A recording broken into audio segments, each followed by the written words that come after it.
কক্সবাজারের টেকনাফে ফের বেড়েছে অপহরণের ঘটনা। এবার চলন্ত সিএনজি থেকে 7 জনকে অপহরণ করে নিয়ে গেছে সন্ত্রাসীরা। মঙ্গলবার সকালে টেকনাফ ওয়াইকং শামলাপুর সড়ক থেকে 2টি সিএনজির চালক সহ 7 জনকে অপহরণ করে নিয়ে যাওয়ার কথা জানান স্থানীয়রা। এছাড়া সোমবার রাতে টেকনাফের বাহারছড়া এলাকা থেকে জসিমউদ্দিন নামের এক ব্যক্তিকে অস্ত্রের মুখে নিয়ে গেছে।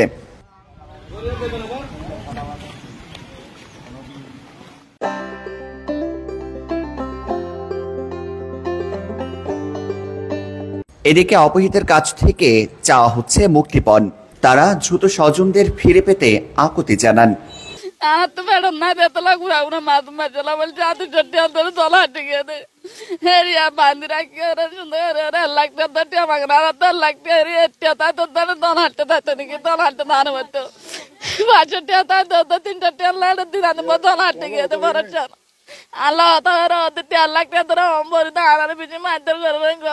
বাবলার জেডালে তো আশা দেড়ে তারা জন নাই কেউ বলে 10 আমরা মেলা মজা আর কেউ বলে জরন মেলা মজা বাদ মেলা মজা ইতারা হদ ছড়ে গিয়ে ভালো হাইলারি নেই ওই ভালো 18 জন মত দুজন মত দুয়া হওয়া আছে ওগনা আনসারুল্লাহ ওগনা আয়াতুল্লাহ ও বাটিয়া স্যার দুদিন গজ্জা না আজ যাতে বলি 3 দিন তো দিরা যে যায় আরে জন না হারিতে আয় মত তারারে দরিয়ারে লাগিয়ে দেয়।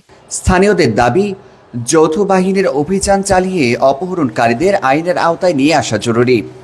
একের পর এক অপহরণের ঘটনায় আতঙ্ক বিরাজ করছে টেকনাফে।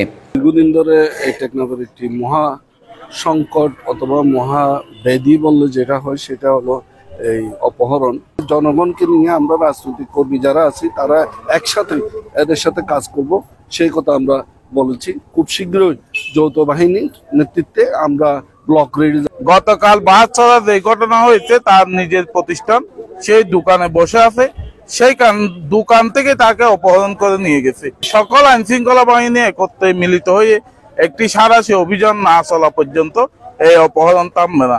তাদেরকে আমি বারবার বলেছি, আমাদেরকে বাদ দিয়ে আপনারা যারা আইন শৃঙ্খলা রক্ষাকারী বাহিনী আছেন আপনারা একটা যৌথভাবে অভিযান চালান, যেভাবে পারেন এই অভিযানটা খুবই দরকার।